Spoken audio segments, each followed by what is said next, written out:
साथियों,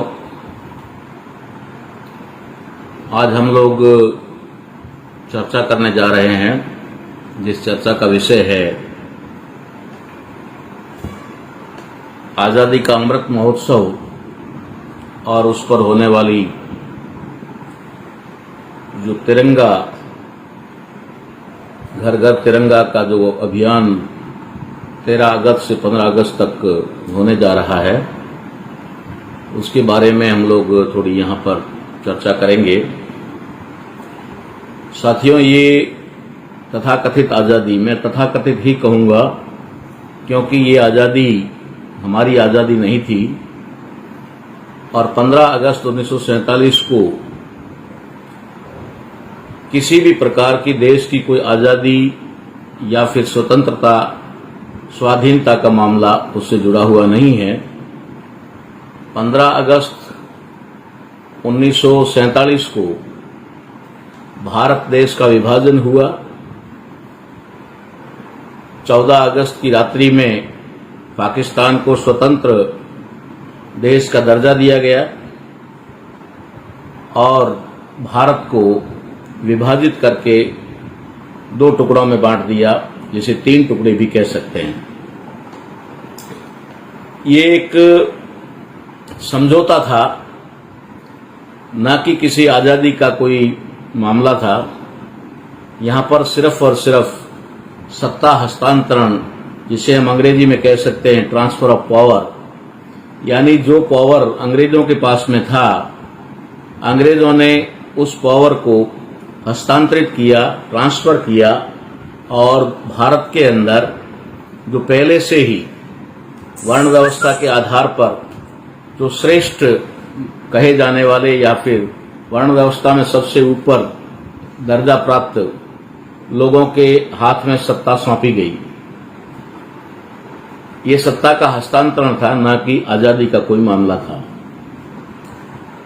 और इसका मैं आपको बाकायदा सबूत के साथ बात करूंगा, क्योंकि किसी भी प्रकार की अफवाह फैलाना देश में अपराध या गुनाह माना जाता है। लेकिन उसके साथ साथ एक बात और भी है कि किसी सच्चाई को छुपा कर रखना और उस सच्चाई को दबा करके झूठ को प्रचारित करना, ये भी अपने आप में एक अपराध की श्रेणी में आता है, जो इस देश में पिछले 75 साल से लगातार हो रहा है। हमें भी जानकारी नहीं थी, इसलिए हम भी उसमें बहुत समय तक शामिल रहे। लेकिन जब से इसकी जानकारी मिली कि 15 अगस्त 1947 ये देश की आज़ादी का दिन नहीं, ये सत्ता हस्तांतरण का और देश के विभाजन का, जिसे हम बहुत भारत के इतिहास में एक काला दिवस कह सकते हैं। और इसके बारे में दूसरे ही दिन महान साहित्यकार अन्ना भाऊ साठे, जिन्होंने बताया था कि ये आज़ादी झूठी है, देश की जनता भूखी है। इसका मतलब है कि 15 अगस्त 1947 को जो समझौता हुआ, उसमें जनता को किसी भी प्रकार का कोई अधिकार या फिर उनको किसी प्रकार के कोई हक प्राप्त नहीं हुए, बल्कि एक विशेष वर्ग जो सदियों से इस देश में शासक की भूमिका में रहा, उसी के हाथ में सत्ता आ गई। अर्थात हम सीधे शब्दों में कह सकते हैं कि एक विदेशी ने दूसरे विदेशी के हाथ में सत्ता हस्तांतरित की, ट्रांसफर ऑफ पावर किया और उनको कहा कि अब ये देश तुम्हारे हवाले है, हम तुम्हें दे करके जा रहे हैं। इसलिए 15 अगस्त 1947 को देश की आज़ादी का मामला न होने की वजह से इस देश के अंदर हर साल जो 15 अगस्त एक आज़ादी के महोत्सव के रूप में, एक फेस्टिवल के रूप में मनाया जाता है। और खास करके सरकारी कार्यालयों में या फिर सरकारी संस्थानों में, विशेष करके विद्यालयों में जहां हमारे बच्चे शिक्षा प्राप्त करते हैं और जहां से उनको देश के लिए तैयार होना होता है, उन स्कूलों में बड़े पैमाने पे ये मनाया जाता है। और वहां बच्चों को 15 दिन पहले ही ये दिमाग में डाल दिया जाता है कि आज़ादी का दिन आ रहा है, इस दिन हम लोग आज़ाद हुए थे। हम लोग आज़ाद हुए, इसके 2 अर्थ होते हैं। जैसा कि बाल गंगाधर तिलक ने एक नारा दिया था कि स्वराज्य मेरा जन्म सिद्ध अधिकार है। लेकिन उन्होंने हम में ये नहीं कहा कि किसका। हम स्वराज हमारा जन्म सिद्ध अधिकार है। हमारा मतलब, उनका मतलब आज हमें समझ में आता है कि वो जन्म सिद्ध अधिकार सिर्फ और सिर्फ ब्राह्मणों का जो है जन्म सिद्ध अधिकार है। इसलिए उन्होंने कहा कि स्वतंत्रता या स्वाधीनता हमारा जन्म सिद्ध अधिकार है, स्वराज हमारा जन्म सिद्ध अधिकार है। और इस तरीके का प्रयास जो चल रहा था वो 15 अगस्त 1947 को पूरा हुआ और जो लोग अपना स्वराज चाहते थे उनको स्वराज मिल गया। इसलिए हम लोग किसी भी कीमत पर इसे अपनी और देश की आजादी का दिन नहीं कह सकते। ये देश की आजादी का दिन नहीं था, ये एक वर्ग विशेष को सत्ता हस्तांतरण का दिन था। इसके लिए आपको संवैधानिक सबूत जो मैं यहां देने जा रहा हूं कि संविधान के अंदर आपको स्पष्ट, आपके पास अगर संविधान है या फिर कहीं से संविधान प्राप्त होता है तो आप देख सकते हैं। मेरे पास में भारत का संविधान है और मैं इस भारत के संविधान के अंतर्गत आपको ये जानकारी देना चाहता हूं कि ये जो आप देख सकते हैं, ये संविधान का आर्टिकल 95, जो यहां से आपको साफ तौर पे ना भी दिखाई दे तो मैं आपको पढ़ के सुना देता हूं कि आर्टिकल 395 यानी 395 अर्थात इस संविधान का आखिरी यानी 395वां अनुच्छेद आर्टिकल 395, और इसमें स्पष्ट लिखा है निरसन। निरसन शब्द जो है ये ट्रांसलेट किया हुआ शब्द है और निरसन का मतलब होता है हटा देना या फिर उसको अमान्य कर देना, उसको पूरी तरह से खारिज कर देना। ये निरसन शब्द का अर्थ होता है। तो यहाँ इस आर्टिकल को ही निरसन नाम दिया गया है। अब निरसन किस बात का किया गया, ये बात आप अच्छी तरह से समझ सकते हैं, ताकि जो अपराध आप लोगों से करवाया जा रहा है, देश के पढ़े लिखे लोगों से करवाया जा रहा है, देश के प्रशासनिक अधिकारियों से करवाया जा रहा है, देश के अंदर बैठे बहुत बड़े बड़े संविधान की शपथ लेकर संवैधानिक पदों पर बैठे हुए लोगों से जो अपराध करवाया जा रहा है, उस अपराध के बारे में आपको मैं बताना चाहूंगा। बीच के आर्टिकल्स के बारे में ज्यादा लंबी बात न करते हुए हम सिर्फ आर्टिकल फर्स्ट और आर्टिकल लास्ट के ऊपर बात करेंगे। तो मैं आपको सबसे पहले आर्टिकल लास्ट के ऊपर बात बता रहा हूं। आर्टिकल लास्ट 395 निरसन अर्थात खारिज। अब क्या खारिज किया गया है यहाँ पर, और ये किसी एक व्यक्ति ने खारिज नहीं किया, या फिर कह सकते हैं कि बाबा साहब अम्बेडकर ने संविधान का ड्राफ्टिंग किया, मगर संविधान सभा में बहुत सारे लोग मौजूद थे और बिना उनकी सहमति के संविधान बन नहीं पाया था। बाबा साहब अम्बेडकर ने जरूर उसमें अपनी बातें रखी और उन बातों को तर्क के आधार पर स्वीकृत करवाया और संविधान में प्रावधान करके डाला, ये बात थी। तो यहाँ पर पूरी संविधान सभा किस चीज को खारिज कर रही है मैं आपको पढ़कर सुना रहा हूं। भारतीय स्वतंत्रता अधिनियम 1947, भारतीय स्वतंत्रता अधिनियम 1947, ये बात आप लोग कहीं पर भी पढ़ सकते हैं। आजकल इंटरनेट के ऊपर बहुत सारी चीजें जिसके घालमेल करके डाला हुआ है, लेकिन वहां पर भी कुछ तथ्य आपको मिल सकते हैं, आप चाहें तो वहां से भी उठा सकते हैं। लेकिन यहां मैं आपको संविधान की कॉपी में संविधान के अंदर से लिखा हुआ जो चीज है वो बताना चाह रहा हूं कि यहाँ पर निरसन किस चीज का किया गया है, खारिज क्या किस चीज को किया गया है। भारतीय स्वतंत्रता अधिनियम 1947, आगे किसको खारिज किया, और भारत शासन अधिनियम 1935 का पश्चात कथित अधिनियम की संशोधक या अनुपूरक सभी अधिनियमितों को के साथ, जिसके अंतर्गत फ्री काउंसिल अधिकारिता उत्साधन अधिनियम 1949 1949 नहीं है, इसके द्वारा निरसन किया जाता है। अब आप इस चीज को समझ सकते हैं, क्योंकि भाषा जो है इस प्रकार से टेढ़ी मेढ़ी भाषा इस्तेमाल की गई है कि आम नागरिक या फिर बहुत विद्वान जिसको ना कहा जाए, भाषा का जानकार अगर नहीं है तो उसको भी ये चीज अच्छी तरह से समझ में नहीं आ सकती है। इसलिए मैं आपको बताना चाहता हूं कि यहां पर यह उल्लेख किया गया है कि 1949 अर्थात 26 नवंबर 1949 को संविधान सभा में जिस भारतीय संविधान को संविधान सभा ने स्वीकार किया, अंगीकार किया, आत्म अर्पित किया, जिसका उल्लेख भारत के संविधान के प्रीएम्बल में आखिर में है।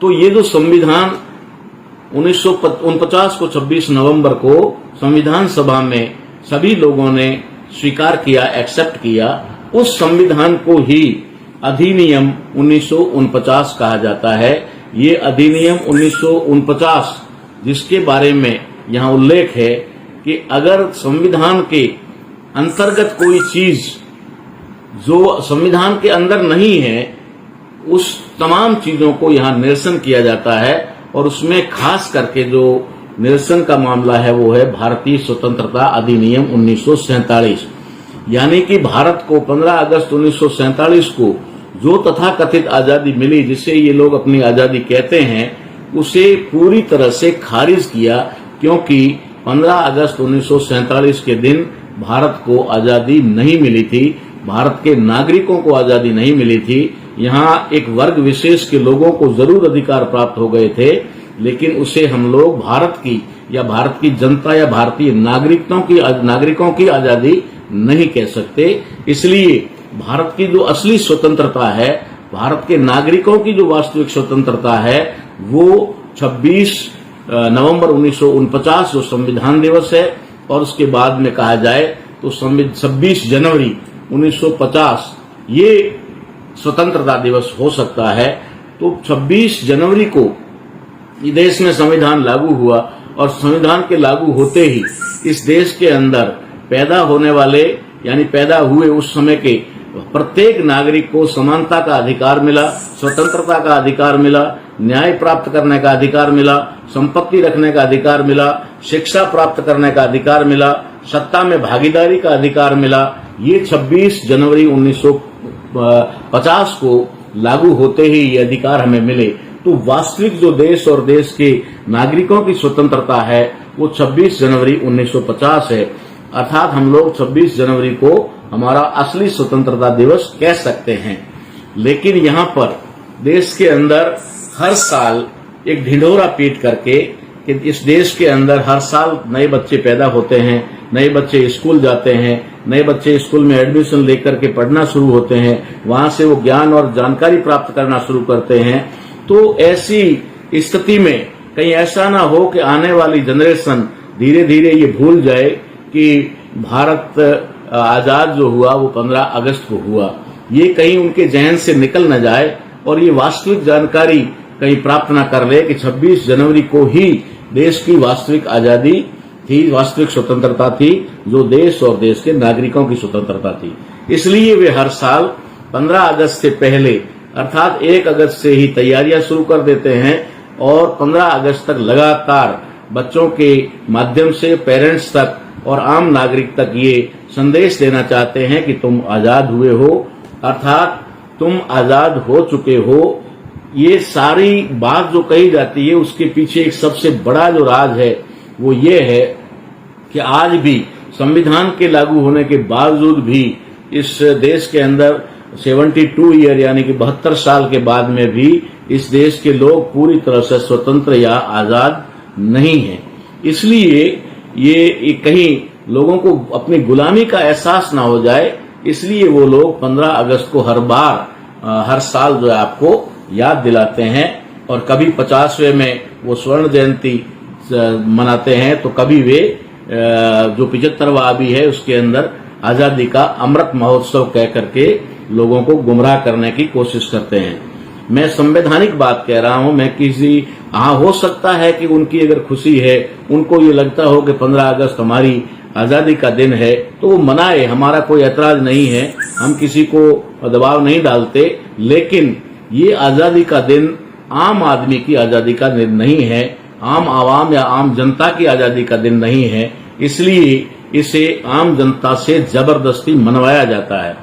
ये बात मैं आपको यहाँ पर पूरी तरह एक तरह से कहा जाए तो आधिकारिक तौर पे कह रहा हूँ। इसमें किसी भी प्रकार की मुझे वो बात नहीं है, झिझक नहीं है, क्योंकि मैं हकीकत आपके सामने रखने जा रहा हूं।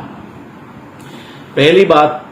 दूसरी बात यह है कि देश के अंदर जो भारत का संविधान है, जिस संविधान को सभी कहते हैं कि हम मानते हैं, सभी लोग संविधान की बात करते हैं, संविधान के बारे में जब बात आती है तो एक छोटे अधिकारी से लेकर राष्ट्रपति पद पर, प्रधानमंत्री और मुख्यमंत्रियों के, राज्यपाल के पद तक बैठे हुए लोग जो है, वे लोग कहते हैं कि हाँ, हम संविधान को मानते हैं और संविधान के अनुरूप काम करते हैं, संविधान के दायरे में रह के काम करते हैं, जबकि उनको इस बात का बिल्कुल ही पता नहीं है कि वे संविधान का उल्लंघन तो पहले ही आर्टिकल के साथ में कर रहे हैं। पहले ही आर्टिकल का उल्लंघन करके वो संविधान द्रोह भी कर रहे हैं, और संविधान द्रोह अगर वो कर रहे हैं तो संविधान द्रोह का मतलब होता है राष्ट्रद्रोह। जो राष्ट्र संविधान के आधार पर चलता है, अगर उस संविधान के साथ द्रोह किया जाए, उस संविधान का उल्लंघन किया जाए, तो निश्चित तौर पे हम ये बात कह सकते हैं कि ये राष्ट्रद्रोह है। लेकिन ये राष्ट्रद्रोह कौन कर रहा है, राष्ट्रद्रोह किन लोगों से करवाया जा रहा है, ये सारी बात जानेंगे तो आपको आश्चर्य होगा कि भारत के संविधान के अंदर आर्टिकल 1, पहला ही आर्टिकल जो है वो आपके सामने है कि भारत का नाम क्या होगा, इस देश का जो है नाम क्या होगा। इस नाम को लेकर के भारत के संविधान सभा में, तत्कालीन संविधान सभा के अंदर बहुत डिस्कस और डिबेट हुई, बहुत सारी चर्चा हुई, और चर्चा होने के बाद में ये तय किया गया कि संघ और उसका जो राज्य क्षेत्र है और उसका नाम क्या होगा। तो पहला आर्टिकल, पहले ही भाग का, भाग 1 का जो संघ और उसका राज्य क्षेत्र है, उसके अंदर आर्टिकल 1 यानी पहला, संघ का नाम और राज्य क्षेत्र, इसके अंदर लिखा गया है कि भारत अर्थात इंडिया राज्यों का संघ होगा। ये हिंदी में है, अंग्रेजी में इसका होता है India that is Bharat, India that is Bharat, यानी कि भारत अर्थात इंडिया।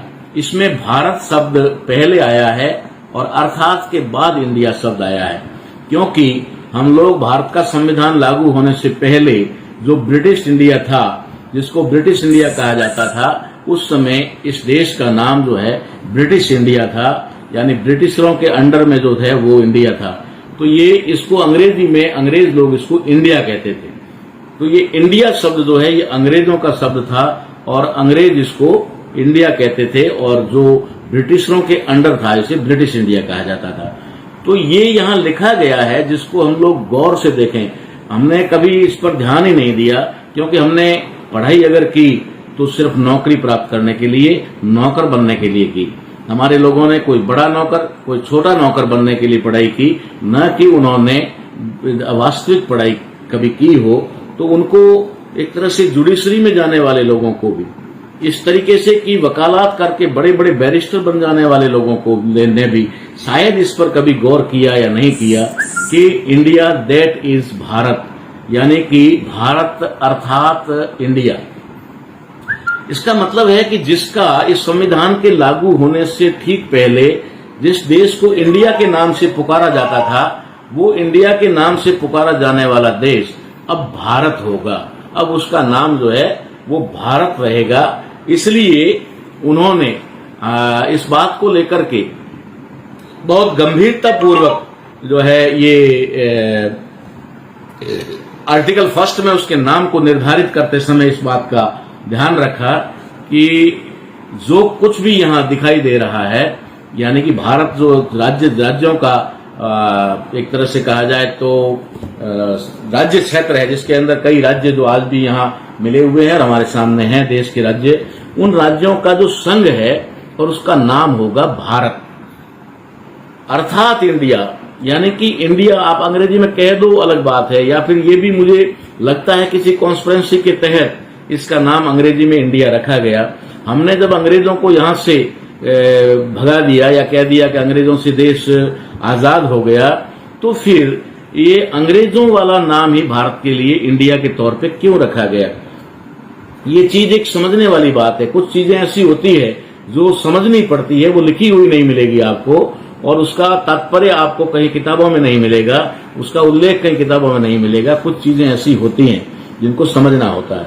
अर्थात इसका मतलब है कि जब अंग्रेज यहां से चले गए तो अंग्रेजों का शासन खत्म हो गया। तो अंग्रेजों का जब शासन खत्म हो गया तो फिर उसका देश का नाम, जिस देश के ऊपर से अंग्रेजों का शासन खत्म हो गया, वो देश अब देश का नाम जो है वो अंग्रेजों के निर्धारित किए हुए नाम के आधार पर कैसे रह सकता है, ये एक बहुत गंभीरता पूर्वक समझने की बात है। इसलिए यहाँ शब्दों का जो प्रयोग किया गया, वो शब्दों का प्रयोग ये कह रहा है कि भारत अर्थात इंडिया, यानी कि जो कभी इंडिया हुआ करता था वो अब भारत है। यानी कि हमारे देश का सही नाम, वास्तविक नाम या संवैधानिक नाम जो है वो भारत है और हम इसे भारत कहते हैं। भारत का संविधान, भारत देश, भारत राष्ट्र ये है।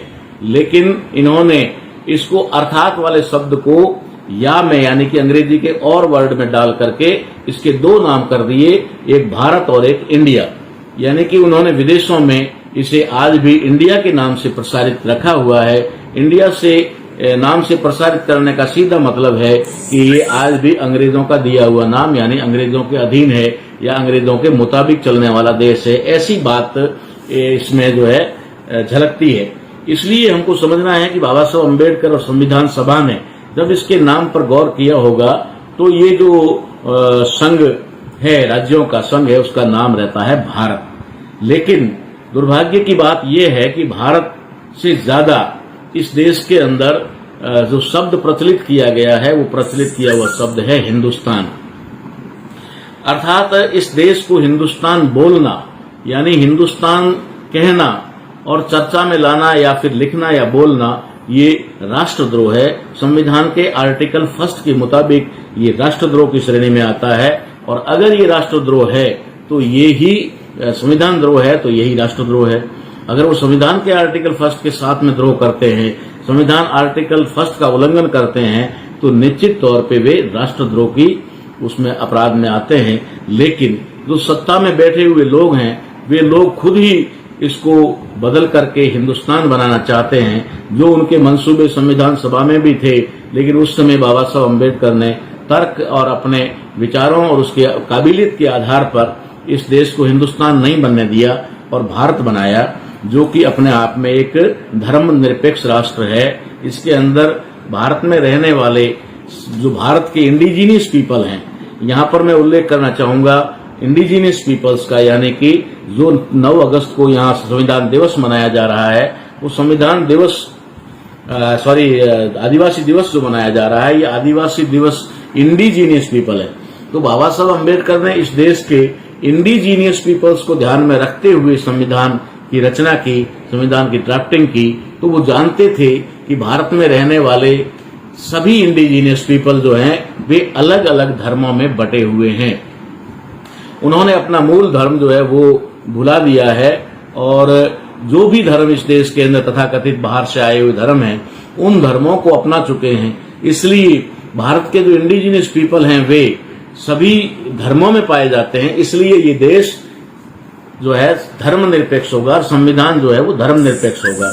इसलिए उन्होंने इसका नाम भारत रखा, न कि हिंदुस्तान। हिंदुस्तान का बाबा साहब अम्बेडकर ने घोर विरोध किया था और संविधान सभा को इस बात को मानने के लिए एक तरह से कहा तो कन्विंस किया था कि ये देश हिंदुस्तान नहीं होगा, ये सिर्फ हिंदू राष्ट्र नहीं होगा, ये सभी धर्मों का राष्ट्र होगा। और जो संविधान है वो सभी धर्मों को बराबर मान्यता और सम्मान देगा और वो सभी धर्मों का जो है मानने के लिए अधिकार देगा।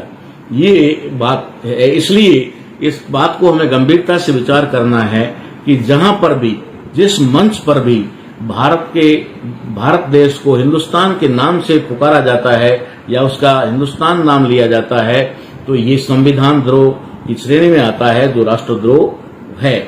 और इसको राष्ट्रद्रोह लेकर के हम लोग कह सकते हैं कि ऐसा शब्द बोलने वाले लोगों के ऊपर भी हम कानूनी कार्रवाई कर सकते हैं, उनके ऊपर भी मुकदमे दर्ज हो सकते हैं, जो इसको हिंदू राष्ट्र कहते हैं।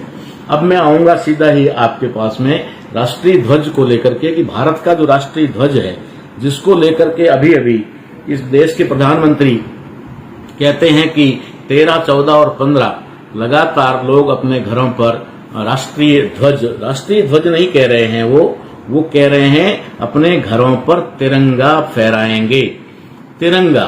उन्होंने लगभग मेरे ख्याल से 2014 में या 15 के आसपास में एक गुजरात के अंदर और सभी राज्यों में तिरंगा यात्रा भी निकाली थी, जिसका बड़े पैमाने पर विरोध भी हुआ था। और हमने जब लोगों को जागृत किया कि तिरंगा यात्रा जो है ये गलत है, और पहली बात तो ये गलत है। गलत क्यों है? क्योंकि देश का जो ध्वज है, हमारा जो नेशनल फ्लैग है, जो राष्ट्रीय ध्वज है, वो तिरंगा नहीं है। इसे तिरंगा कहना ही अपने आप में जिस तरीके से भारत को हिंदुस्तान कहना अगर अपराध की श्रेणी में आता है, राष्ट्रद्रोह की श्रेणी में आता है, तो भारत के राष्ट्रीय ध्वज को भी तिरंगा कहना ये भी राष्ट्रीय अपराध, राष्ट्रद्रोह में आता है, यानी एक अपराध में आता है। इसके खिलाफ भी कानूनी कार्रवाई होनी चाहिए। अगर इस देश के ध्वज को वो तिरंगा कहते हैं। अब मैं आपको जानकारी दूंगा कि ध्वज कैसे और क्या किस रूप में बना। इस देश के अंदर जब संविधान लिखा जा रहा था, तो तथाकथित हमारी जो आजादी है, उस आजादी से पहले, जिसको हम लोग 15 अगस्त 1947 कहते हैं, मैं तथाकथित ही कहूंगा क्योंकि वो हमारी मूल आजादी नहीं है, उससे पहले 22 जुलाई को संविधान सभा के अंदर भारतीय संविधान को एक्सेप्ट किया गया। जो संविधान बनकर के तैयार हुआ, राष्ट्रीय ध्वज जो बनकर तैयार हुआ, उसको एक तरह से संविधान सभा में मान्यता दी गई 22 जुलाई 1947 को। लेकिन उस समय भारत का जो राष्ट्रीय ध्वज है वो ठीक वैसा ही, जैसे कि ऊपर केसरिया, बीच में सफेद और उसके नीचे हरा रंग, और बीच में जो है चरखा था, चरखे का निशान था। और इसको संविधान सभा में बाबा साहब अम्बेडकर ने इसका थोड़ा सा टिप्पणी किया होगा, लेकिन उस समय उसको एक बार स्वीकार किया गया। उसके बाद में इस पर डिस्कस और डिबेट चली, और चलने के बाद 26 जुलाई 1948 के दिन, 26 जुलाई 1948 के दिन हमारे राष्ट्रीय ध्वज को एक तरह से अंतिम रूप दिया गया, यानी उसमें कुछ परिवर्तन किया गया। जो 22 जुलाई 1947 को एक्सेप्ट हुआ था, उसके अंदर कुछ परिवर्तन करके, यानी कि राष्ट्र का जो ध्वज है, उस ध्वज के अंदर से चरखे को बाहर निकाला गया। चरखे को वहां से हटा करके अशोक चक्र, अशोक धम्म चक्र को स्थापित किया गया, जो नीले कलर में उसके बीच में स्थापित है। यानी कि अगर हम वर्तमान के हमारे राष्ट्रीय ध्वज को देखें तो साफ दिखने में नजर आता है कि उसके अंदर 4 कलर हैं। एक केसरिया कलर जो भगवे को या फिर तथाकथित ब्राह्मण धर्म, हिंदू धर्म यानी कि वास्तविक ब्राह्मण धर्म को संबोधित करता है। उसके नीचे का जो है सबसे वो इस्लाम को, यानी कि हरा रंग जो है इस्लाम का प्रतीक माना जाता है। और बीच का जो सफेद रंग है वो धम्म चक्र के स्थापित होने की वजह से वो 2 भागों में विभाजित हो जाता है। एक तरफ का भाग जो है ईसाई धर्म को संबोधित करता है, और दूसरा वो जो है ये जैन धर्म को संबोधित करता है। तो जैन और ईसाई व्हाइट सफेद रंग को के द्वारा संबोधित होते हैं। और उसके बीच में जो धम्म चक्र है, अशोक चक्र है, ये बौद्ध धम्म को संबोधित करता है, यानी बौद्ध धम्म का प्रतीक है। ठीक उसी प्रकार से भारत का ध्वज जब फहराया जाता है, तो जिस पोल के ऊपर फहराया जाता है, उस पोल को सिख धर्म के अनुरूप जो निशान साहब होता है, जो एक बहुत बड़े लंबे पोल के ऊपर होता है, उस पोल को प्रतीक मान करके सिख धर्म को संबोधित किया जाता है। अर्थात हमारा जो राष्ट्र ध्वज है वो पोल के रंग को अगर शामिल किया जाए, पहले उसके येलो कपड़े से, पीले कपड़े से उसको ढका जाता था, और पीले कपड़े से ढक करके फिर उसको निशान साहब कहा जाता था, उसके ऊपर निशान साहब को स्थापित किया जाता था। ठीक उसी तरीके से जब हमारा राष्ट्रीय ध्वज उस पोल पर फहराया जाता है, तो ऑलरेडी उसमें 4 कलर, सफेद, केसरिया, हरा और नीला, 4 रंग स्थापित है। और 5वां रंग जब वो उस पोल के ऊपर फहराया जाता है, तो पोल का रंग जो है 5वां रंग गिना जाता है। अर्थात ये 5 रंग का है, 5 रंग का है। और इसको 5 रंग का न कह करके इसको तिरंगा कहना, ये इसका एक बहुत बड़ा अपमान ही नहीं, एक घोर षड्यंत्र है। एक षड्यंत्र के तहत उसे तिरंगा कहा जा रहा है, क्योंकि कुछ लोग इस देश के अंदर जो भारतीय मूल के धर्म हैं, जैसे जैन धर्म भारतीय मूल का धर्म है, इसी तरीके से सिख धर्म भारतीय मूल का धर्म है, इसी तरीके से बौद्ध धर्म जो है ये भारतीय मूल का धर्म है। ये 3 धर्म भारतीय मूल के हैं जिनकी स्थापना या उद्भव जो है भारत में हुआ है। और बाकी के जो 3 जिसको हम कहें यहूदी धर्म यानी ब्राह्मण धर्म, जिसको आज तथाकथित हिंदू धर्म, सनातन धर्म, बहुत सारे नामों से जाना जाता है, और दूसरा इस्लाम धर्म जो भारत का नहीं है, ये भी बाहर से आया है, और चौथा ईसाई धर्म जो व्हाइट कलर में रखना चाह रहे हैं, ये इसको तिरंगे का नाम देकर के इसमें सिर्फ 3 धर्मों को मान्यता देने की बात है कि ये सिर्फ बाहरी 3 धर्म जो है, पहला सनातनी कहो, यहूदी कहो या ब्राह्मण धर्म जिसका केसरिया प्रतीक है, हरा रंग जो है विदेशी धर्म इस्लाम का प्रतीक है, और तीसरा जो है सफेद बीच में वो जो है ईसाई धर्म, ये भी विदेशी धर्म का प्रतीक है। तो इसे तिरंगा कह करके इसमें पूरी तरह से विदेशी धर्मों को स्थापित करने की बात है और भारत के तीनों मूल धर्मों को निकालकर फेंकने की बात है। ये बात आप लोग समझ सकते हैं कि कितना बड़ा षड्यंत्र हमारे देश में चल रहा है। हमारे राष्ट्रीय ध्वज को तिरंगा कह करके, हमारे देश को हिंदुस्तान कह करके वे संविधान द्रोह ही नहीं कर रहे हैं, वो इस देश की जनता के साथ बहुत बड़ा कुठाराघात कर रहे हैं, देश की जनता के साथ में बहुत बड़ा धोखा कर रहे हैं। इसलिए ये जो मैं ऐसा मानता हूं कि जो राष्ट्रीय ध्वज है, अगर हमारे प्रधानमंत्री जी या हमारे सरकार के जो भी इस एजेंडे में हैं या आजादी का अमृत उत्सव मना रहे हैं, उनके लिए वो आजादी का अमृत महोत्सव है, क्योंकि उस दिन इनको आजादी मिली और उस आजादी का फायदा लेकर के उन लोगों ने अपने आप को देश में प्रस्थापित किया। और आज जो है वो देश के चारों पिलर, चाहे न्यायपालिका हो, चाहे कार्यपालिका हो, चाहे विधायिका और मीडिया, चारों ही पिलर पर आज उन विशेष वर्ग के लोगों ने अपना कब्जा जमा रखा है। और आज वे लोग अपने धर्म को स्थापित करने के लिए, जिसे वो कभी वैदिक धर्म कहते थे, कभी वो आर्य धर्म कहते थे, उसको बाद में इन्होंने सनातन धर्म कहा। ये सनातन धर्म का ही नाम जो है पूर्व में कभी वैदिक धर्म रहा, कभी ब्राह्मण धर्म रहा, कभी आर्य धर्म रहा। ये असल में इसका जो वास्तविक नाम है वो है यहूदी धर्म। यहूदी धर्म जो है उसी को आज वे सनातन धर्म कह रहे हैं। और हमारे भोले भाले लोग शब्दों के इस षड्यंत्र में, जाल में फंस करके, उनको मालूम है कि अगर सनातनी कहेंगे तो सनातनी का मतलब ब्राह्मण होगा, ब्राह्मण का मतलब होगा तो वैदिक होगा, वैदिक का मतलब होगा तो वो आर्य होगा, और आर्य का मतलब होगा तो वो विदेशी यहूदी होगा। इसलिए कहीं भारत के लोग सनातन को या ब्राह्मण धर्म को सीधा स्वीकार न करके उसका विरोध न कर दे, इसलिए भारतीय जनता को उन्होंने हिंदू शब्द से संबोधित किया और हिंदू शब्द डाल करके उन्हें गुमराह किया और गुमराह करके कहा कि ये जो सनातन है यही हिंदू है और हिंदू है वही सनातन है। इसलिए हमारे लोग सनातन और हिंदू में फर्क नहीं जान पा रहे हैं। सनातन जिसको कहा जाता है, ये सनातन मूल रूप से ब्राह्मण धर्म है और ब्राह्मण धर्म जो है वही वैदिक धर्म है। मैं बार बार आपको दोहरा कर कह रहा हूं ताकि आप समझ सकें। और आज वे हिंदू के नाम पर हमें गुमराह करके और अपना ब्राह्मण राज इस देश में स्थापित करना चाह रहे हैं।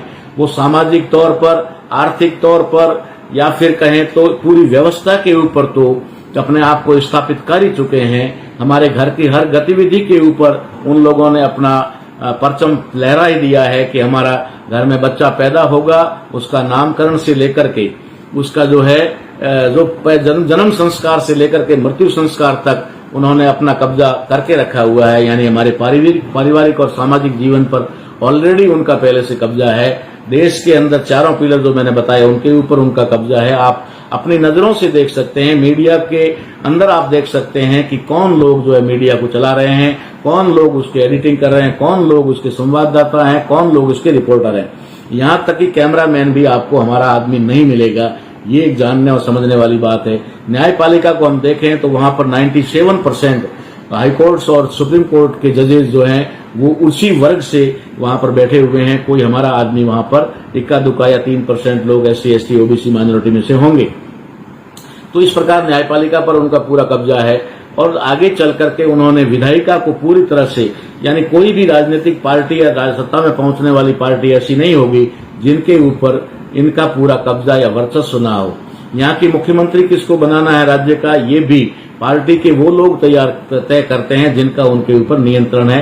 कोई भी व्यक्ति अपनी मर्जी से या स्वतंत्रता से वहां का सीएम नहीं बन सकता। ये सारी चीजें स्पष्ट करती हैं कि विधायिका के ऊपर उनका पूरा कब्जा है। क्या करना है, किसको रखना है, किसको हटाना है, किसको टिकट देना है, किसको नहीं देना है, कौन हमारे लिए लाभदायक है, कौन हानिकारक है, ये तय करने का उसी वर्ग विशेष को पावर है और वो विधायिका पर भी कब्जा किए हुए हैं। कार्यपालिका में अगर कहीं पर हमारे SC ST OBC के कई नाम मात्र के अधिकारी या प्रशासनिक पदों पर या